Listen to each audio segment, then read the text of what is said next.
Subhanallah, Subhanallah, we praise Allah. Subhanallah, Subhanallah, Subhanallah, we praise Allah. Subhanallah, Alhamdulillah.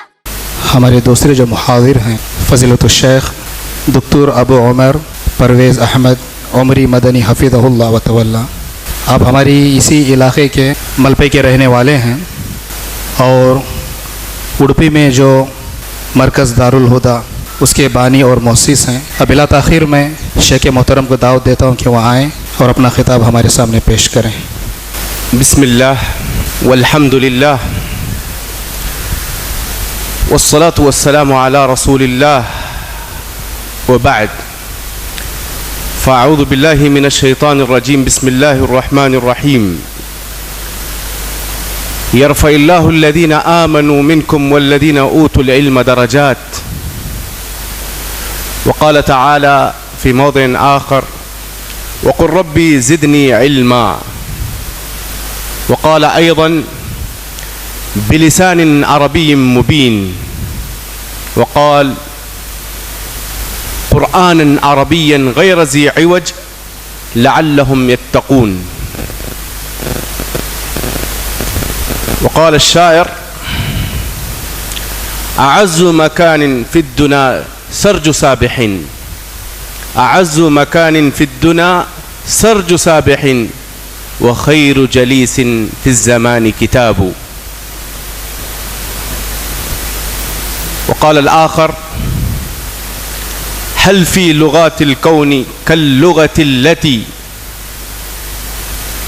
هل في لغات الكون كاللغة التي يسمو بأحرفها كلام الله۔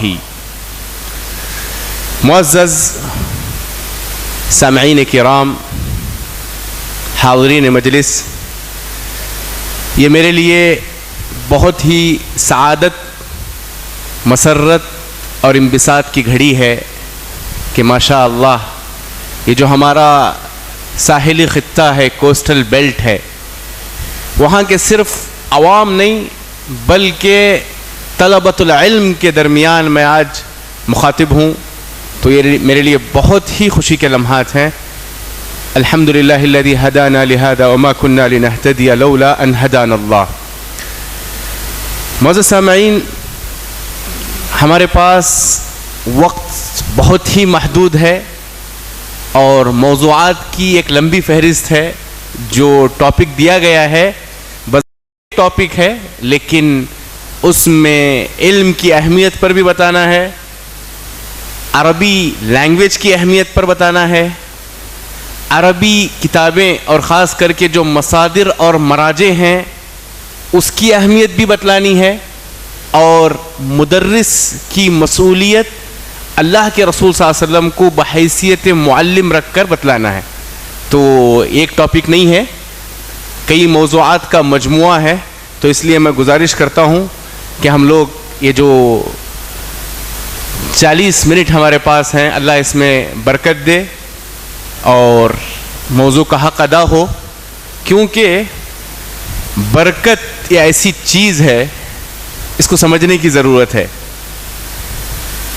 یہ برکت نظر نہیں آتی ہے، لیکن اگر کسی چیز میں داخل ہو اور وہ چیز کم ہو تو برکت کی وجہ سے وہ چیز بڑھ جاتی ہے، اور اگر کوئی چیز آپ کے پاس زیادہ ہے، اگر اس میں برکت آ جائے تو اس سے فائدہ عام ہوگا۔ اور برکت کا مفہوم یہ ہے کہ آپ کے کام میں وہی کام ہوگا جس سے اللہ اور رسول راضی ہوں۔ برکت کو کہتے ہیں جندم من جنود اللہ الخفی، نظر نہیں آنے والی چیز، ایک ایسا لشکر ہے جو نظر تو نہیں آئے گا، لیکن اگر یہ آپ کے مال میں داخل ہو تو آپ کے پاس جو بھی مال ہو اس سے آپ بہت ہی زیادہ خوشحال رہیں گے۔ اگر یہ برکت آپ کے وقت میں داخل ہو تو آپ کم وقت میں بہت کام کر لیں گے۔ اگر یہ برکت آپ کے عمر میں داخل ہو تو آپ کم عمری میں بہت سے کارنامے کر لیں گے. اگر یہ برکت آپ کے دل میں اتر جائے تو سعادت کی زندگی نصیب ہوگی. طوفان، آندھی، سیلاب، مشکلات، مصائب کا سلسلہ رہے، لیکن یہ برکت اگر آپ کے دل میں اتر جائے تو آپ سعادت کی زندگی گزاریں گے. تو اب ہم جانتے ہیں کہ ایسی مجلس جس میں طلبۃ العلم جمع ہوں، کتاب اللہ و سنت رسول، قال اللہ و قال الرسول کی باتیں ہوں، تو ایسی مجلسوں کی فضیلت آپ کو پتہ ہے. فرشتے اپنے گھیراؤں میں لے لیتے ہیں، سمندر میں مچھلیاں دعائیں کرتے ہیں، چونٹیاں اپنے بلوں میں دعائیں کرتے ہیں، فرشتے آسمانوں میں دعائیں کرتے ہیں. تو یہ کوئی معمولی مجلس نہیں ہے جس میں ہم لوگ بیٹھے ہیں. اور من باب التذکیر، علم کی اہمیت، آدم علیہ السلام کو جو مسجود ملائکہ بنایا گیا، فرشتوں نے سجدہ کیا تھا، اور آدم علیہ السلام کو جو مکرم و معزز بنایا گیا وہ کس وجہ سے ہے؟ سبب کیا ہے؟ کس ریزن سے ان کو معزز و مکرم اور مسجود ملائکہ بنایا گیا؟ علم کی بنیاد پر. وعلم آدم الاسماء كلها. سلیمان علیہ السلام، ان سے متعلق ایک قول ہے ابن عباس رضی اللہ عنہ کا کہ سلیمان علیہ السلام کو اللہ تعالیٰ نے 3 خیارات دیے. آپ چاہو تو مال و دولت لے لیں، آپ چاہو تو حکومت لے لیں، اگر آپ چاہو تو علم اختیار کریں. تو سلیمان علیہ السلام نے کیا اختیار کیا؟ علم. جب سلیمان علیہ السلام نے علم اختیار کیا تو آپ کو معلوم ہے کہ اس علم کی وجہ سے اللہ تعالیٰ نے انہیں حکومت بھی دی، دولت بھی دی، بادشاہت بھی دی، اور علم بھی عطا کیا. اور علم کی اہمیت کے حوالے سے بے شمار روایتیں ہیں. سب سے پہلی وحی علم سے متعلق ہے، اور خود اللہ کے رسول صلی اللہ علیہ وسلم جنگ بدر کے موقع پر قیدیوں سے چاہے تو آپ بڑی رقم وصولی کر سکتے تھے، لیکن آپ نے قیدیوں سے کہا کہ تم میں سے جو لکھنا پڑھنا جانتے ہیں، انصار کے 10 بچوں کو لکھنا پڑھنا سکھا دیں، یہی تمہارا فدیہ ہے، یہی تمہارا جرمانہ ہے. تو آپ صلی اللہ علیہ وسلم نے علم کو کتنی اہمیت دی. قیدیوں سے جرمانہ لینے کے بجائے ان سے کہا کہ تم انصار کے بچوں کو لکھنا پڑھنا سکھا دیں. حالانکہ انصار جن اساتذہ سے پڑھ رہے ہیں وہ اساتذہ غیر مسلم تھے، جنگ بدر کے قیدی تھے، لیکن اللہ کے رسول صلی اللہ علیہ وسلم نے ان سے استفادہ، ان سے مستفید ہوئے آپ صلی اللہ علیہ وسلم. اور علم کے حوالے سے آپ جانتے ہیں کہ جب تک تعلیم کے میدان میں امت مسلمہ پیش رہی، دنیا کی قیادت اور دنیا کی امامت مسلمانوں نے کی. چاہے وہ بغداد ہو یا قرطبہ ہو یا دہلی کی سرزمین ہو، سلطنت دہلی ہو، یا مصر ہو، جامعۃ الازہر ہو، جب تک مسلمانوں نے علم کو اہمیت دی، مسلمان دنیا کی امامت اور قیادت کیے. لیکن جب مسلمانوں نے تعلیم کو پس پشت ڈال دیا تو پھر دوسری اقوام ان سے آگے چلی گئی. علم کی اہمیت کا اندازہ آپ اس سے لگائیں، اللہ تعالیٰ نے نکاح کے موقع پر جو دینداری کی اہمیت بتلائی ہے، تنکح المرأة لأربع لمالها ولجمالها ولنسبها ولدینها فاظفر بذات الدین. اس سے آپ اندازہ لگائیں کہ دینداری کتنی اہم اور مطلوبہ چیز ہے. ایک بچے کی تعلیم اور تربیت پر اسلام نے اس کی پیدائش سے پہلے توجہ دی ہے. ہم لوگ کیا سمجھتے ہیں کہ بچے کی پیدائش، نشو و نما اور ایک بڑی عمر کے بعد تعلیم کا سلسلہ ہے. یقیناً، لیکن اسلام کا جو نقطہ نظر ہے کہ اگر آپ دینی مزاج چاہتے ہیں، دینی ماحول چاہتے ہیں، تو آپ ایسے خاتون کا انتخاب کریں جو دیندار ہو. اور یہ کب ڈیسائیڈ کیا جا رہا ہے؟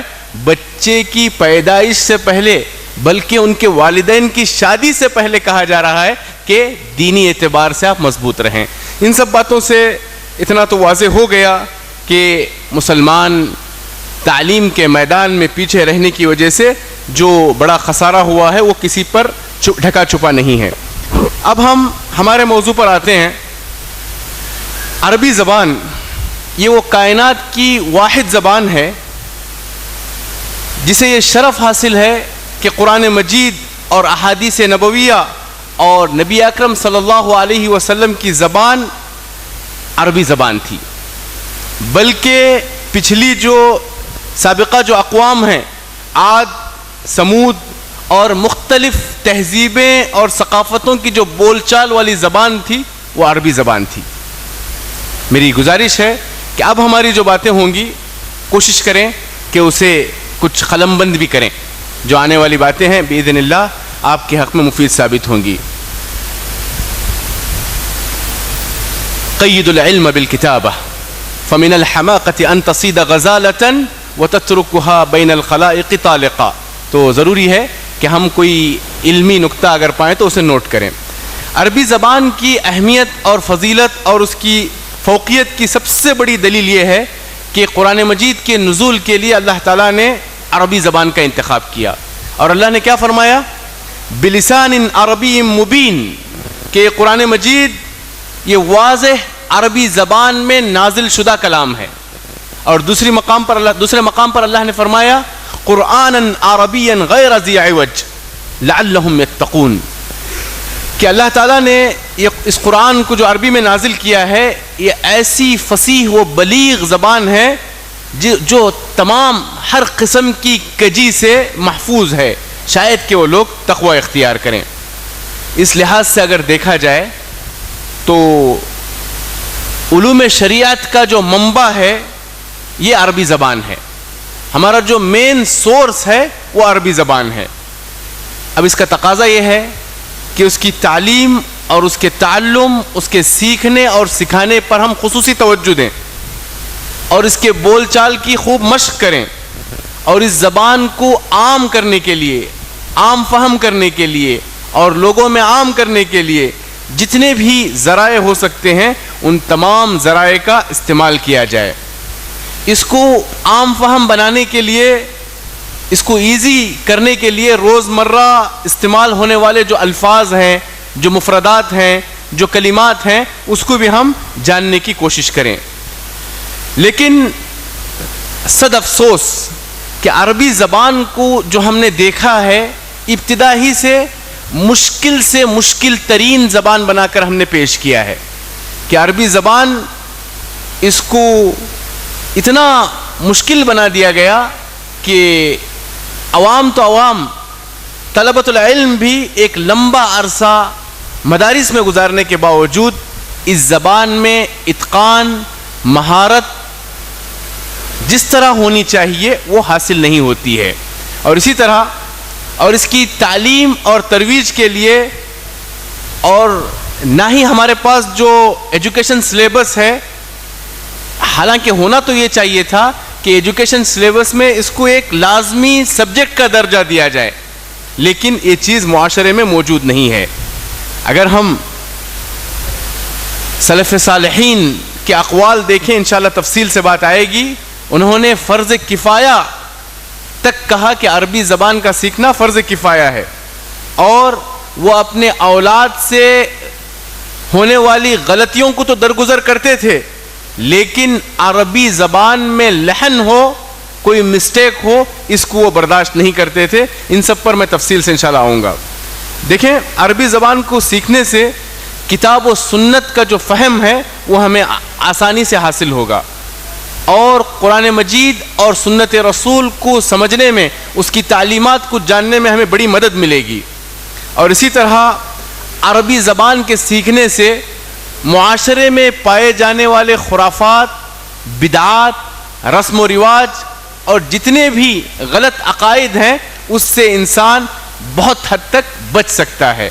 امام شافعی رحمہ اللہ کہتے ہیں ما جہل الناس ولا اختلفوا الا لترکہم لسان العرب، ما جہل الناس ولا اختلفوا الا لترکہم لسان العرب، لوگوں کی جہالت اور اختلاف کی اصل وجہ عربی زبان سے دوری ہے۔ یہ امام شافعی رحمہ اللہ کا قول ہے۔ اور ابن تیمیہ رحمہ اللہ کہتے ہیں فإن اللسان العربی شعار الاسلام واہلی، فإن اللسان العربی شعار الاسلام واہلی واللغات من اعظم شعائر الاسلام، عربی زبان اسلام و مسلمانوں کی پہچان ہے، زبانیں امتوں کی سب سے بڑی پہچان اور شناخت ہے جو ان کو متمیز بناتی ہیں۔ تو عربی زبان کی بے شمار خصوصیات ہیں۔ دنیا کی قدیم زبان ہونے کے ساتھ ساتھ یہ قرآن و حدیث کی زبان ہے۔ عربی زبان بولنے والوں کی تعداد ایک رپورٹ کے مطابق دنیا میں فی الوقت 425 ملین کی تعداد عربی زبان بولنے والوں کی تعداد ہے۔ عربی بولنے والوں کا جو علاقہ ہے تقریباً 26 ایسے ملک ہیں جہاں کی رسمی زبان، آفیشیل جو لینگویج ہے وہ عربی زبان ہے، جس میں عرب اور عجم کے کئی خطے ہیں، جزیرۃ العرب ہے، افریقہ ہے، اور اسی طرح ترکیہ میں کچھ مقامات پر اور دیگر مقامات ہیں جہاں پر عربی ہی بولی جاتی ہے۔ اور ترتیب کے حساب سے اگر دیکھا جائے تو دنیا میں یہ 6 مقام پر ہے، جیسے اسپینش ہے، انگریزی ہے، چائنا ہے۔ تو اس طرح عربی بولنے کا جو پوری دنیا میں جو سیریل آتا ہے وہ 6 مقام پر دنیا میں عربی زبان کو یہ مقام حاصل ہے۔ اور عربی زبان کے جو الفاظ ہیں، جو کلمات ہیں، تقریباً 1200 ملین کلمات ہیں۔ دوسرے جیسے انگریزی ہیں جس کو بڑی شہرت حاصل ہے، دنیا بھر میں بولی جاتی ہے، اس کا ڈبل جو ہے نا وہ عربی میں محتوا اور مواد موجود ہے۔ انگریزی کے جو کل کلمات ہیں وہ صرف 600 ملین ہیں، لیکن عربی کے جو کلمات ہیں وہ 1200 ملین ہیں۔ اس زبان کی فصاحت پر اللہ تعالیٰ نے خود گواہی دی ہے کہ عربی زبان فصیح و بلیغ ہے۔ وَهَذَا لِسَانٌ عَرَبِيٌّ مُبِينٌ، اللہ تعالیٰ نے اس قرآن مجید کے فصیح و بلیغ ہونے کی شہادت خود اللہ تعالیٰ نے دی ہے۔ اس زبان کی خوبصورتی دیکھیے، اس کی ایک مثال میں دیتا ہوں۔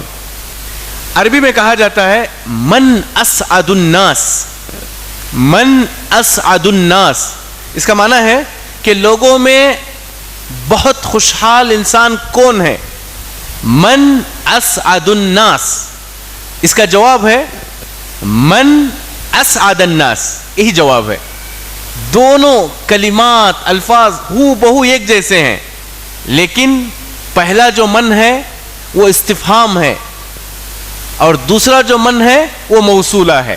تو من استفہام اور موصولہ کے بدلنے سے ہو بہو الفاظ اور تعبیر اور کلمات وہی ہوں گے، لیکن بالکل ایک سوال ہے اور دوسرا جواب ہے۔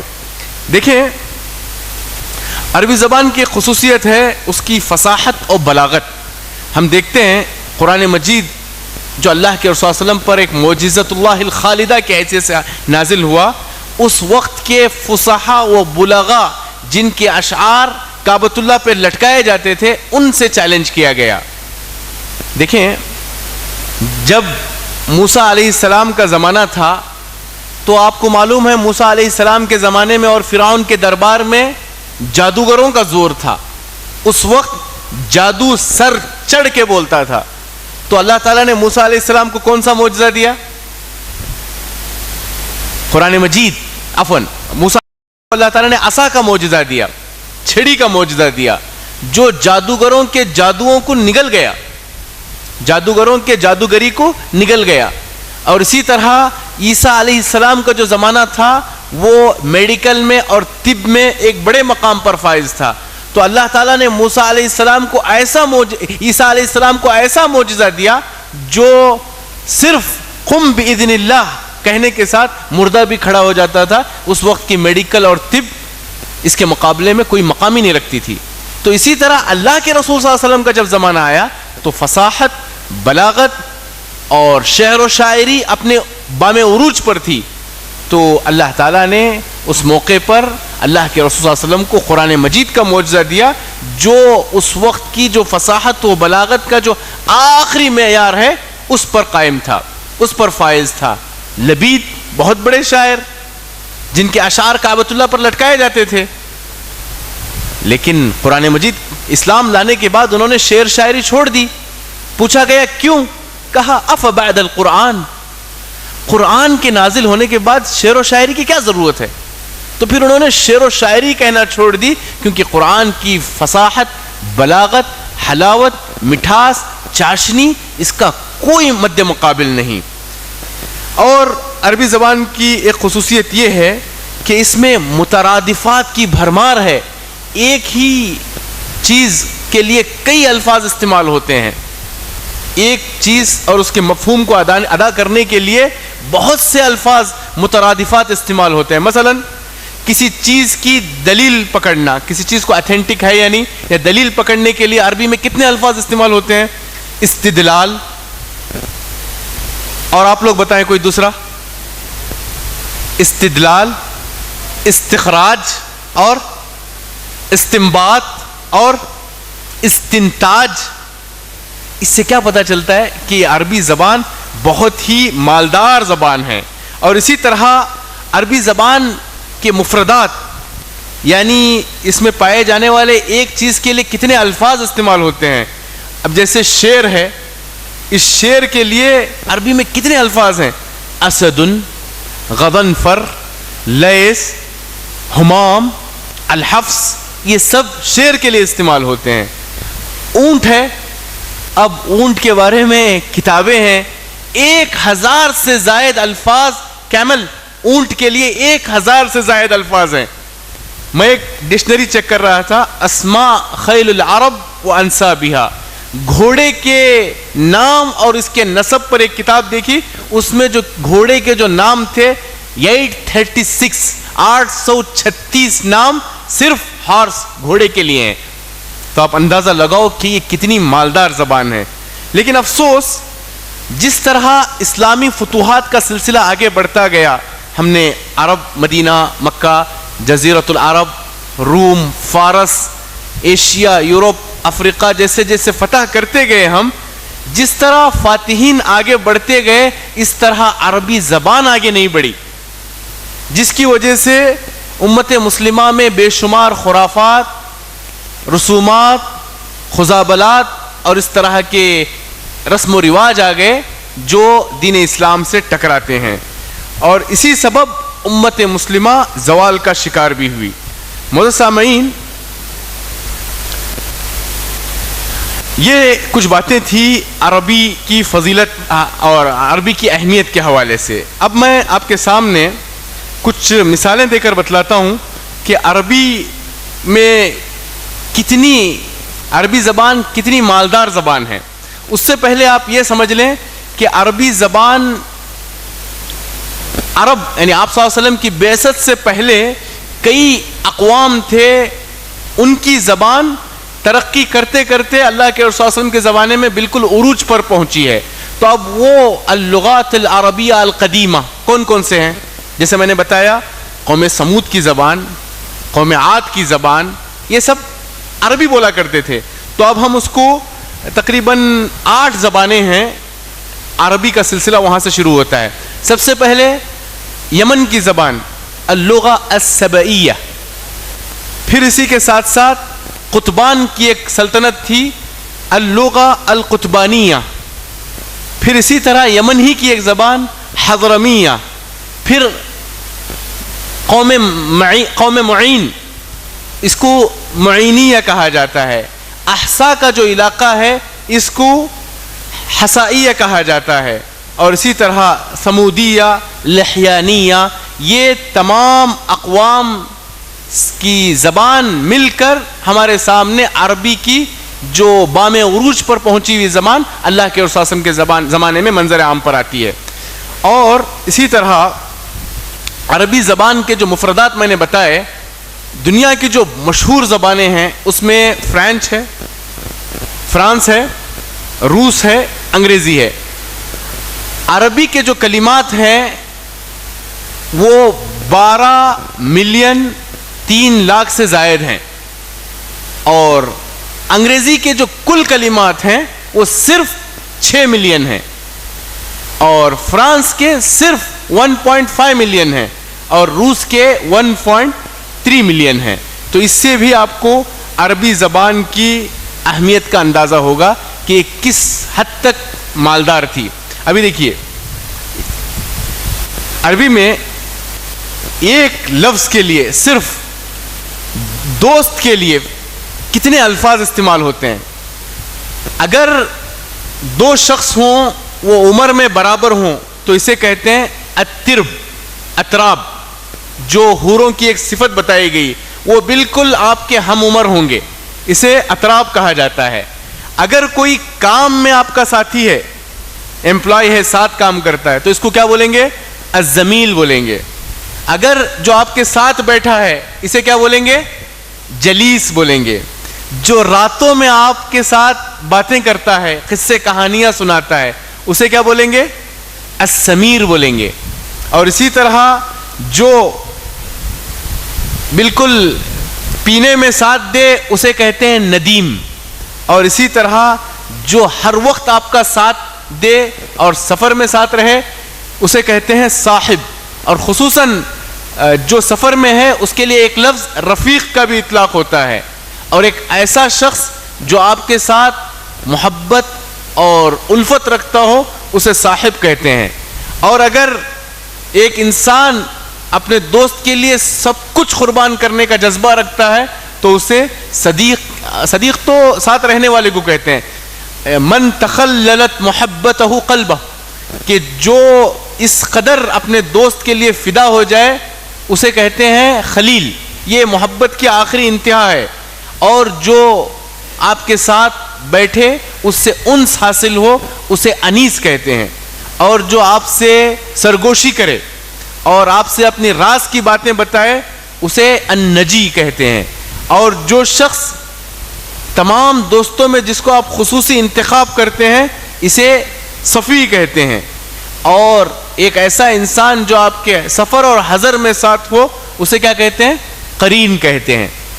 تو اس سے کیا پتہ چلا کہ عربی زبان اتنی مالدار زبان ہے کہ ایک ہی دوست کے لیے کتنے الفاظ، ترب، زمیل، جلیس، سمیر، ندیم، صاحب، رفیق، صدیق اور خلیل، انیس، نجی، وفی، صفی اور قرین کے الفاظ صرف دوست کے لیے استعمال کیے گئے۔ تو اس سے آپ عربی زبان کی اہمیت سمجھ سکتے ہیں۔ اور عربی زبان کے جو قواعد ہیں، آپ اس سے اندازہ لگائیں۔ قرآن مجید میں جو ندا کا جو کلمہ ہے، یا کا جو لفظ استعمال ہوا ہے، اس کے اندر کتنے اقسام ہیں۔ کبھی ندا مدح کے لیے ہوتی ہے، یا ایھا الرسول بلغ، یہ مدح کا پہلو ہے۔ کبھی ندا جو ہے نا مذمت کے لیے ہوتی ہے، یا ایھا الذین ہادوا، یا ایھا الذین کفروا۔ کبھی ندا تنبیہ کے لیے ہوتی ہے، یا ایھا الانسان، یہ تنبیہ ہے۔ کبھی ندا اضافت کے لیے ہوتی ہے، یا عبادی، قل یا عبادی الذین اسرفوا علی انفسہم، اس میں نسبت ہے اور یہ اضافت ہے اپنی طرف۔ اور نسبت کی مثال یا بنی آدم، یا بنی اسرائیل۔ اور کبھی ندائے تسمیہ ہوتی ہے، یا داؤد، یا ابراہیم، یا نوح۔ اور کبھی ندا تعنیف، ڈانٹنے کے لیے ہوتی ہے، یا اہل الکتاب۔ تو اس سے کیا پتا چلا کہ اس کے جو گرامرز ہیں بہت ہی اپنے اندر وسعت رکھتی ہے۔ عربی میں جو لفظ واو استعمال کرتے ہیں، کبھی واو حالیہ ہوتا ہے، زارنی اخی وہو مسرور۔ کبھی واو معیت کے لیے ہوتا ہے، سرت واللیل۔ اسی طرح واو کبھی اشباع کے لیے ہوتا ہے، کبھی واو زائد بن کے آتا ہے، کبھی واو عاطفہ بن کے آتا ہے، کبھی واو استئناف کے لیے آتا ہے، اور کبھی واو الجماعہ ہوتا ہے، کبھی واو قسم کے لیے آتا ہے، اور کبھی واو جزا کے لیے آتا ہے، اور اسی طرح کبھی واو جمع مذکر سالم کا واو بن کے آتا ہے۔ واو الثمانیہ کے نام سے مشہور ہے. تو اس طرح ایک ایک لفظ جو ہے نا قرآن مجید میں، اس سے پتہ چلتا ہے کہ عربی کتنی اہمیت والی زبان ہے جس پر توجہ دینے کی ضرورت ہے. دیکھیں، صرف محبت کے کلمے کو ادا کرنے کے لیے تقریباً 24 کلمات ہیں، جس میں سے آپ مشہور الحب، الود، العشق وغیرہ سنے ہوں گے، ورنہ میرے سامنے ایک لمبی فہرست ہے صرف اور صرف محبت کو بتلانے کے لیے عربی کے 24 کلمات ہیں. وہ لیول ہے، کیٹیگری کے حساب سے وہ محبت کا درجہ طے کرتا ہے. اب جیسے بسا اوقات 3 بجے کے بعد یہ وقت تھوڑا سا نیند کا وقت ہوتا ہے. نیند کے لیے عربی میں کتنے الفاظ ہیں ذرا دیکھیے آپ. اگر ایسی نیند، حالت ایسی ہے کہ ہم نیند چاہ رہے ہیں تو اسے عربی میں کیا کہتے ہیں؟ النعاس، اذ یغشیکم النعاس امنۃ من، ایسی حالت کہ انسان نیند کی طرف مائل ہے. اگر وہ بھی ایسی کیفیت، اس میں سخت نیند آ رہی ہے تو اسے الوسن کہتے ہیں. اگر آنکھوں میں نیند نظر آ رہی ہے تو اسے الترنیق کہتے ہیں. اگر انسان آدھا سویا ہوا ہے اور جاگا ہوا ہے تو اسے القرا کہتے ہیں. اگر آپ سو رہے ہیں اور لوگوں کی آواز سن رہے ہیں، لوگوں کی آہٹ محسوس کر رہے ہیں تو اسے التخفیق کہتے ہیں. اگر آپ دھیمی نیند لے رہے ہیں تو اسے الاغفاء کہتے ہیں. اگر آپ تھوڑی دیر کے لیے سو رہے ہیں تو اسے التہجا کہتے ہیں. اصحاب کہف کی طرح اگر لمبی نیند سو رہے ہیں تو اسے الرقاد کہتے ہیں. اگر آپ گہری نیند میں ہیں تو اسے الہجو کہتے ہیں. اور اگر اشد النوم یعنی آخری ہے، کچھ بھی ہو اثر ہی نہیں کرتا تو اسے التسبیح کہتے ہیں. تو ان سب چیزوں سے عربی زبان کی خوبصورتی کا اندازہ ہوگا. تو ایسے میرے پاس بے شمار مثالیں ہیں. آخری مثال میں آپ کو رکھ کے اپنی بات ختم کرتا ہوں، یعنی عربی کی اہمیت کے حوالے سے.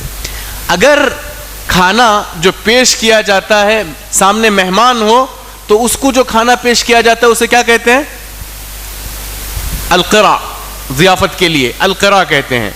اگر کوئی دعوت کا کھانا ہو تو اسے کیا کہتے ہیں؟ المأدوبہ. اگر کوئی وزٹر آئے ہیں اور اس کو جو کھانا بنا رہے ہیں اسے کیا کہتے ہیں؟ التحفہ. اور شادی کے بعد جو دولہے کی طرف سے جو ہوتا ہے اسے کیا کہتے ہیں؟ یہ تو سب کو پتا ہے، ولیمہ. اور اگر بچے کی پیدائش پر آپ کھلا رہے ہیں اس کو کہتے ہیں الخرس. اور اگر بچے کے بال کاٹنے کے بعد یعنی 7ویں دن آپ جو کھانا کھلا رہے ہیں اسے کیا کہتے ہیں؟ یہ بھی مشہور ہے، العقیقہ. اگر کوئی سفر سے آ رہا ہے اس کی مناسبت سے آپ کھانا بنا رہے ہیں تو یہ النقیہ. اگر کسی کے یہاں وفات ہوئی ہے اس کے لیے جو کھانا بنایا جا رہا ہے وہ ہے ماتم کے لیے جو کھانا بنایا جاتا ہے اسے الوظیمہ کہتے ہیں. اور اگر آپ شادی کے بعد اپنی طرف سے ایک دعوت دے رہے ہیں تو اسے الوکیرہ کہتے ہیں. تو یہ بے شمار مثالیں تھیں جس سے آپ کو اندازہ ہوگا کہ عربی زبان ایک مالدار زبان ہے. شیخ الاسلام ابن تیمیہ کہتے ہیں ان اللغة العربية من الدین، عربی زبان کا سیکھنا یہ دین میں سے ہے. ومعرفتها فرض وواجب، اور اس کا جاننا فرض اور واجب ہے. فإن فهم الكتاب والسنة فرض، کیونکہ کتاب و سنت کا سمجھنا فرض ہے. ولا يفهم الا باللغة العربية، اور یہ صرف عربی زبان ہی سے سیکھی جا سکتی ہے. وما لا يتم الواجب الا به فهو واجب. تو اس طرح شیخ الاسلام ابن تیمیہ نے اس کی اہمیت ہمیں اس انداز سے بتلائی. دیکھیں ہمارے سامنے مزید 20 منٹ ہیں تو میں آپ کے سامنے عربی زبان کی کچھ اس کی خوبصورتی، اس کے تمیز اور اس کے جو خصائص ہیں اس کو بیان کرنے کی کوشش کروں گا. سب سے پہلے عربی زبان میں مفردات کی ایک بھرمار ہے. مفردات کی ایک بھرمار ہے. جب آپ عربی زبان سیکھنے کے لیے جائیں گے تو آپ دیکھیں گے کہ بے شمار کلمات ایک ہی مادے سے نکلے ہیں. مثلا کتبہ، اب دیکھیے آپ، کتبہ، یکتبو، اکتب، اکتبی، اکتبو، اکتبنا اکتب کتنے منٹ ہے؟ اچھا اذان ٹھیک.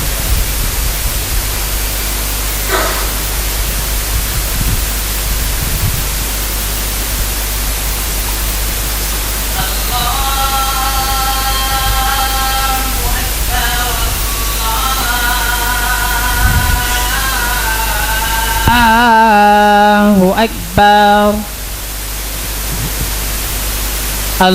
الله أكبر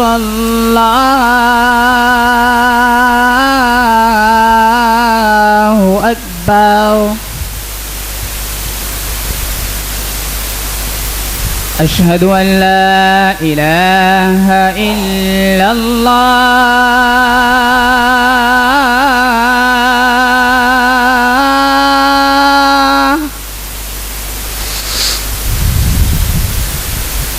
أشهد أن لا إله إلا الله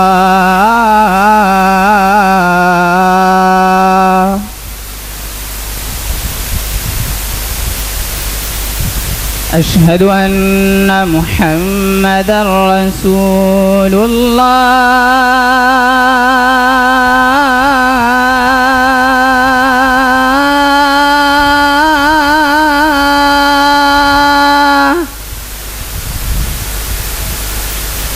أشهد أن محمدا رسول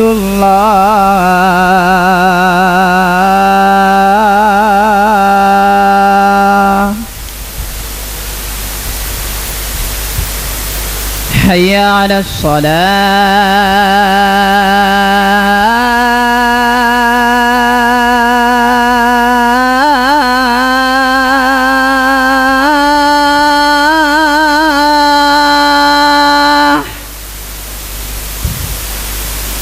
حي على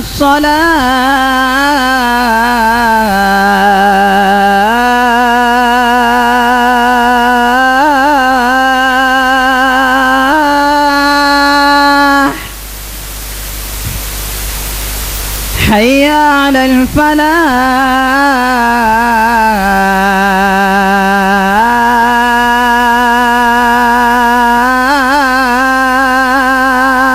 الفلاح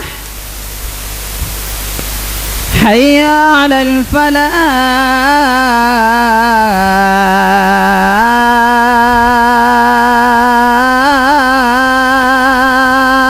الفلاح الله أكبر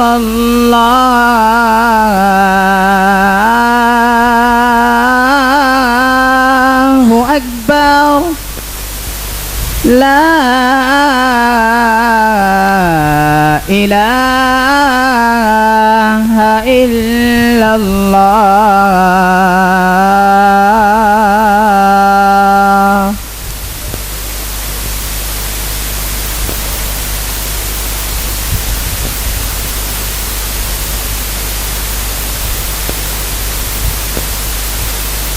بسم اللہ الرحمن الرحیم.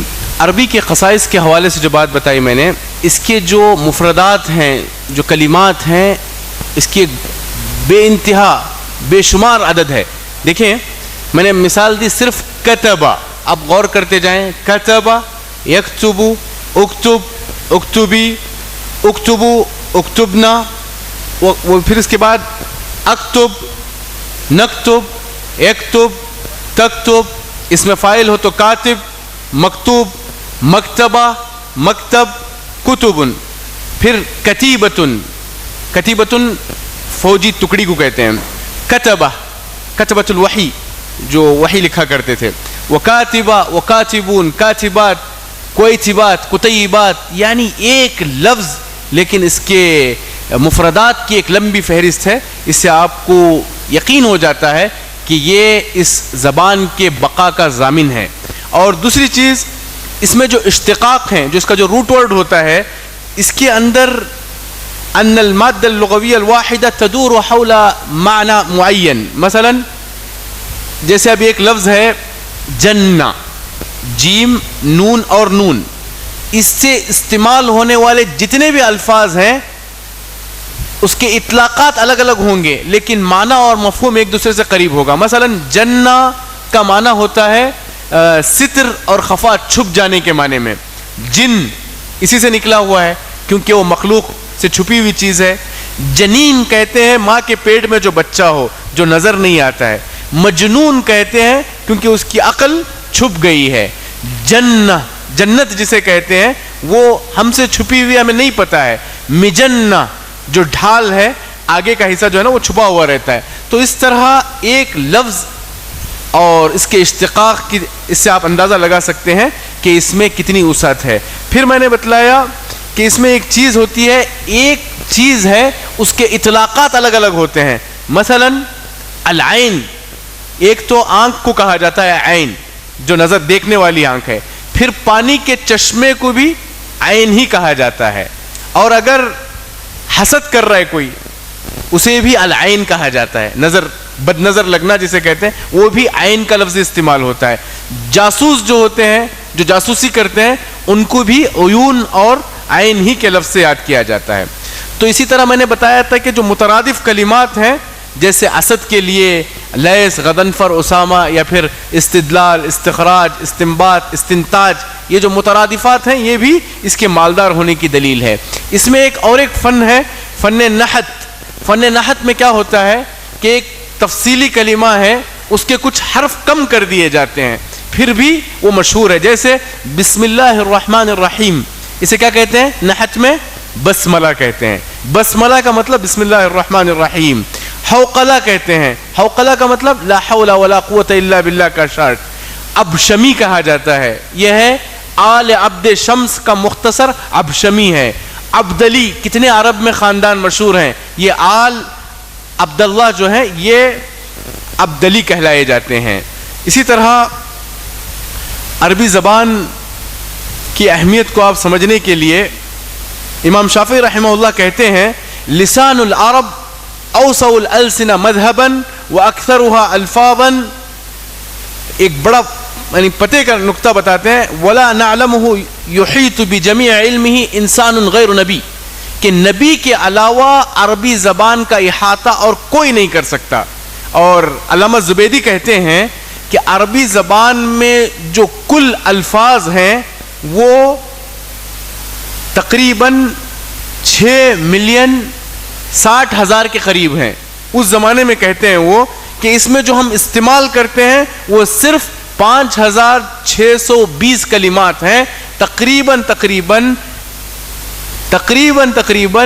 6 ملین یعنی 60 لاکھ الفاظ ہمارے استعمال ہی میں نہیں ہیں. تو یہ کچھ معجم کے ماہرین کا کہنا تھا. عربی کے جو ممیزات ہیں، سب سے پہلا جو تمیز ہے اس کا تعلق وحی الہی سے ہے. قرآن مجید کی زبان ہے وہ، اور قرآن مجید ہمارا دستور ہے جو انسان کے روحانی، اجتماعی، اقتصادی تمام معاملات میں ہم کو منظم کرتا ہے. تو یہ عربی زبان کا تعلق وحی سے ہے اور قرآن مجید سے ہے. قرآن مجید کا بقا جب تک ہے تب تک عربی زبان کے لیے زوال نہیں ہے. اور اسی طرح یہ ایک ثابت لینگویج ہے.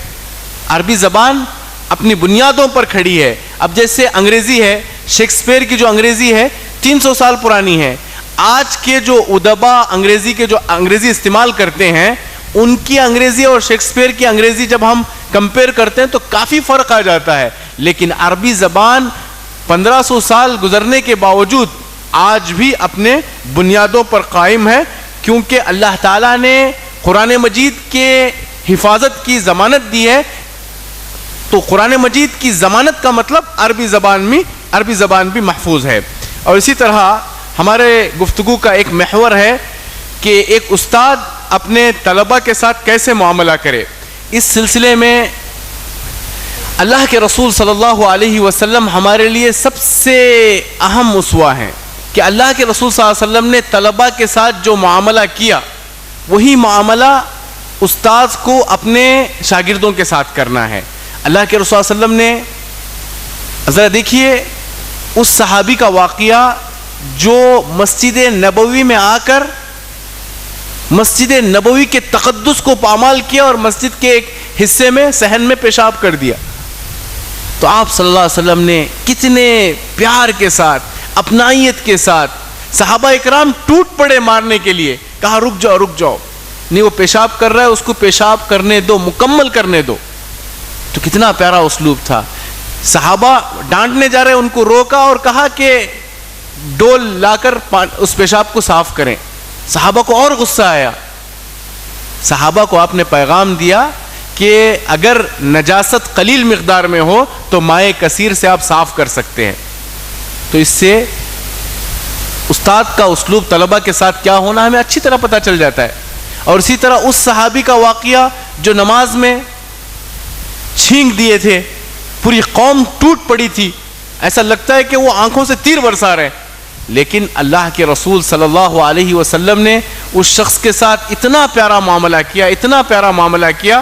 اس شخص نے آخر میں کیا کہا, اللہم اغفر لی واغفر لمحمد ولا تغفر معنا احدا, یہاں تک کہہ دیا کہ مجھے اور محمد کو معاف کریں اور کسی کو معاف نہ کریں. اور اس کے علاوہ اس نوجوان کا واقعہ جس کے ساتھ آپ صلی اللہ علیہ وسلم نے جب وہ مجلس میں آیا زنا کی اجازت مانگی, تو آپ نے کتنے پیارے انداز سے اس کو بتلایا کہ زنا کے سلسلے میں جس لاجک کا آپ نے استعمال کیا. اس نوجوان کو کہا قریب آئیں اور قریب آئیں, اتنا قریب آ گیا کہ دونوں کے ٹخنے لگ گئے, دونوں کے گھٹنے لگ گئے. اس قدر قریب آنے کے بعد آپ نے کیا کہا, جو برائی کا ارادہ تم سوچے ہو کسی خاتون سے کرنے کا, کیا تم یہ پسند کرو گے کہ کوئی تمہارے پھوپھی کے ساتھ کرے, تمہاری بہن کے ساتھ کرے, تمہاری ماں کے ساتھ کرے؟ تو اس نوجوان نے کہا کسی صورت میں برداشت نہیں کر سکتا. تو آپ نے کہا کہ جو کام اپنے لیے نہیں پسند کرتے تو آپ دوسروں کے لیے کیسے پسند کر سکتے ہو؟ وہ خاتون جس سے تم زنا کرنا چاہ رہے ہو سکتا ہے وہ کسی کی بہن ہوگی, کسی کی ماں ہوگی, کسی کی پھوپھی ہوگی. کیا پیارا اسلوب تھا. صحابہ کہتے ہیں کہ پھر وہ نوجوان برائی کی طرف جاتے ہوئے ہم نے کبھی نہیں دیکھا. اور دیکھیے اللہ کے رسول صلی اللہ علیہ وسلم نے اتنے اسالیب ہمارے سامنے بیان کیے ہیں, اتنے جو پڑھانے کے ٹرکس اور اسالیب بتائے ہیں. اگر ہم اللہ کے رسول صلی اللہ علیہ وسلم کو آئیڈیل مانیں تو ہم ویسٹرن کلچر کے محتاج ہی نہیں ہیں, ٹیچنگ لائن میں کسی کے محتاج نہیں ہیں. اللہ کے رسول صلی اللہ علیہ وسلم نے اتنی مثالیں ہمارے سامنے پیش کی. کبھی اللہ کے رسول صلی اللہ علیہ وسلم نے ایگزامپلز دے کر بتایا, حامل المسک نافق الکیر کی مثال دے کر دوستی کے بارے میں بتایا. کبھی مسلم کمیونٹی کو دعوت کو کشتی کے مثال سے آپ نے سمجھایا. کبھی آپ صلی اللہ علیہ وسلم کا اسلوب چیز کو قریب کرنے کے لیے آپ لوگوں سے پوچھتے اتدرون من المفلس, تو لوگ کہتے ہیں ہمیں نہیں معلوم ہے, پھر آپ مفلس کون ہے اس کے ایگزامپل سے سمجھاتے. اتدرون ما الغیبہ, غیبت کو پھر سمجھاتے. اتدرون ای یوم ھذا, اس سے کیا پتا چلتا ہے لوگوں کو کیسے شوق پیدا کرتے تھے. اور اسی طرح اللہ کے رسول صلی اللہ علیہ وسلم کم الفاظ استعمال کرتے تھے اور بہت زیادہ میننگ فل بات ہوا کرتی تھی. جوامع الکلم اللہ نے عطا کیا تھا. آپ اس طرح گفتگو کرتے کہ سامنے والا چاہے تو اسے یاد کر سکتا تھا, لکھ سکتا تھا, نوٹ کر سکتا تھا.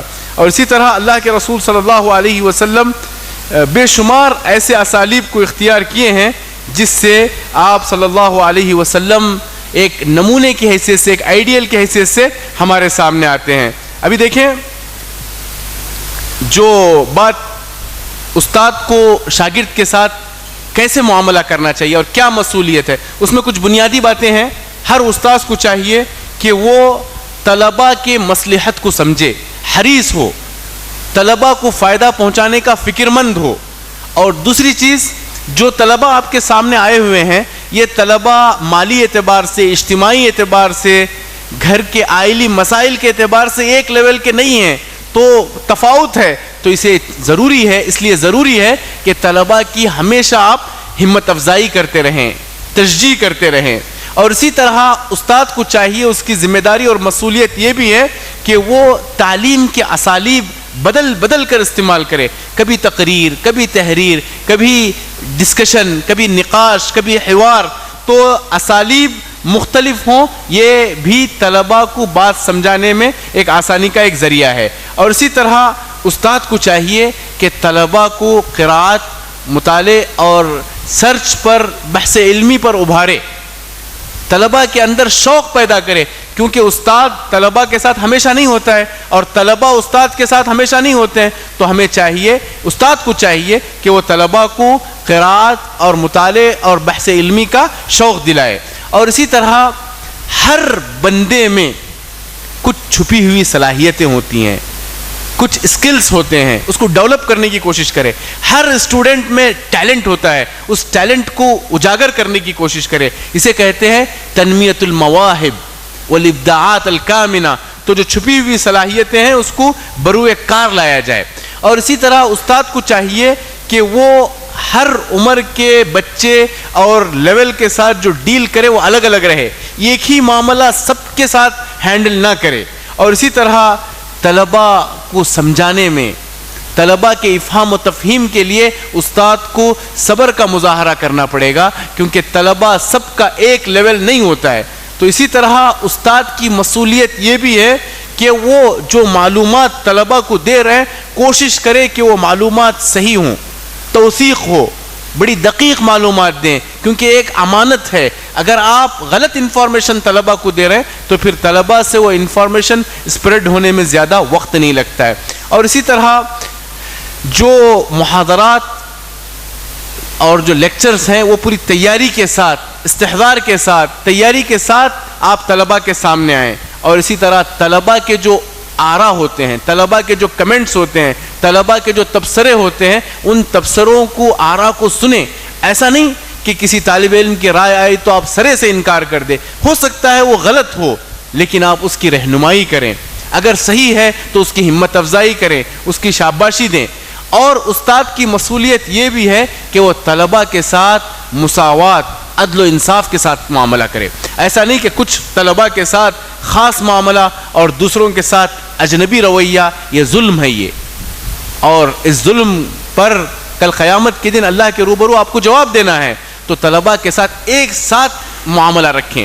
اور اسی طرح طلباء کے ساتھ نرم پہلو, تواضع اور لین الجانب کہتے ہیں, نرم پہلو آپ ہمیشہ اختیار کریں. اس سے طلباء جو ہیں آپ کی بات جو رہے گی وہ بہت ہی زیادہ مؤثر ثابت ہوگی. اور نصیحت, کوشش رہے کہ جس طرح اللہ کے رسول صلی اللہ علیہ وسلم اوقات کا انتخاب کرتے تھے, کسی شخص کے اندر کوئی برائی, کسی طالب علم میں کمزوری ہو, بار بار نصیحت کرنا اہم نہیں ہے, صحیح وقت پر صحیح نصیحت کرنا اہم ہے. تو اس سے کیا ہوتا ہے, طلباء اپنی غلطی کی اصلاح کر لیں گے. اور اسی طرح استاد اور شاگرد میں جو تعلق ہے, ایک باپ اور بیٹے کا تعلق ہوتا ہے, اس تعلق کو وہ برقرار رکھے اور اس بچے کی ترقی کے لیے اپنے طور پر جو کر سکتے ہیں وہ بھی کریں, اور ادارے اور مینجمنٹ سے مل کر اس بچے کی ترقی کے لیے آپ کیا کر سکتے ہیں اس پر بھی آپ کوشش کریں. تو یہ بہت ہی مبارک تعلق ہے استاد اور شاگرد کا. اگر آپ روٹینی طور پر اگر بچوں کو پڑھا کر جا رہے ہیں تو سمجھ لیں آپ کو سیلری مل جائے گی, آپ نے اپنا حق تو ادا کر دیا. لیکن اگر آپ اپنے شاگردوں کے ساتھ احتساب سے کام لیں, اجر کی امید سے کام لیں, اس طالب کو حقیقی معنوں میں تیار کریں, اس کے اندر ایک دائی کی صفت پیدا کریں, اس کے اندر اللہ کا جو خوف ہے, خشیت الہی پیدا کریں, اور اس دائی کے اندر, اس کے اندر جو چھپی ہوئی صلاحیتیں ہیں اس کو بروئے کار لائیں, اس کی فکر کو واسع کریں آپ, تو پھر واللہ وہ طالب علم آپ کے لیے صدقہ جاریہ بن جائے گا. ابو بکر صدیق رضی اللہ تعالی عنہ کیوں افضل البشر بعد الانبیاء ہیں؟ کیونکہ ابو بکر صدیق رضی اللہ تعالی عنہ نے اسلام کی دعوت و تبلیغ میں ایسا رول ادا کیا. عثمان ابن عفان, سعد ابن ابی وقاص, ابو عبیدہ بن عامر الجراح, طلحہ, زبیر, یہ سب کے سب کس کے ہاتھ پر اسلام قبول کیے؟ ابو بکر کے ہاتھوں اسلام قبول کیے. تو اسی طرح اگر ہم طلباء کو تیار کریں گے تو وہ ہمارے لیے صدقہ جاریہ ہیں. جس طرح یہ تمام عشر مبشرہ کے نام بتا رہا ہوں, غلاموں کی تعداد الگ ہے اور دیگر صحابہ کی تعداد الگ ہے. تو اس طرح ہمیں چاہیے کہ طلاب پر آپ ایسی محنت کریں کہ یہ آپ کے آخرت کا ذخیرہ بن جائے. یہ موضوع تھا ہمارا دوسرا, مسئولیت المدرس. ورنہ ایک موضوع تھا جس پر میں نے تقریباً 55 صفحات کا خلاصہ میں آپ کو دینا چاہ رہا تھا. وہ تھا کہ تقریباً سمجھیے 100 سے زائد علوم, کم سے کم 50 علوم میں ہر علم پر ایک آتھینٹک کتاب آپ کو دینے کا ارادہ تھا، لیکن وقت ختم ہو چکا ہے، جو گنجائش نہیں ہے. لیکن آپ سب طلبۃ العلم ہیں، یقیناً علماء اور دعات یا یہ جو مکتبۃ المسلمین کا کوئی نہ کوئی ایک واٹس ایپ گروپ رہے گا، تو انشاءاللہ یہ 50 صفحات کی فائل میں آپ کو بھیج دیتا ہوں. ہر فن میں تفسیر ہے، تفسیر میں تفسیر بالمعصور ہے، تفسیر بالرائے ہے، اسباب النزول ہے، تجوید ہے، اور بے شمار علوم التفسیر ہیں، علوم الحدیث ہے، علوم السیرہ ہے، علوم الدعوہ ہے، علوم العقیدہ ہے، تو اس علوم الادیان والفرق ہے. ان تمام مجالات میں کم از کم 1-2 کتابوں کا علمام اور اس کی معرفت طالب علم کے لیے ضروری ہے. یہ پوری ملف میں انشاءاللہ آپ کو بھیج دیتا ہوں. وقت اس بات کا اس تقاضا کرتا ہے کہ میں اپنی بات یہیں پہ روک دوں، اور اللہ کے شکر کے بعد میں تمام ذمہ داران کا دل کی گہرائی سے شکر ادا کرتا ہوں، اور اسی طرح آپ طلبۃ العلم کا بھی شکریہ ادا کرتا ہوں، کیونکہ آپ نے قیمتی وقت دے کر اس مجلس کو سجایا ہے. اور اللہ سے دعا ہے کہ اس طرح کی مجلسیں آگے بھی ہوتی رہیں، اور اللہ تعالی ہمارے جمع ہونے کو قبول فرمائے اور ہمیں امت کے لیے مبارک بنائے، اور ہمارا یہاں جمع ہونا امت کی افادیت کا ذریعہ بنے. السلام علیکم ورحمۃ اللہ وبرکاتہ.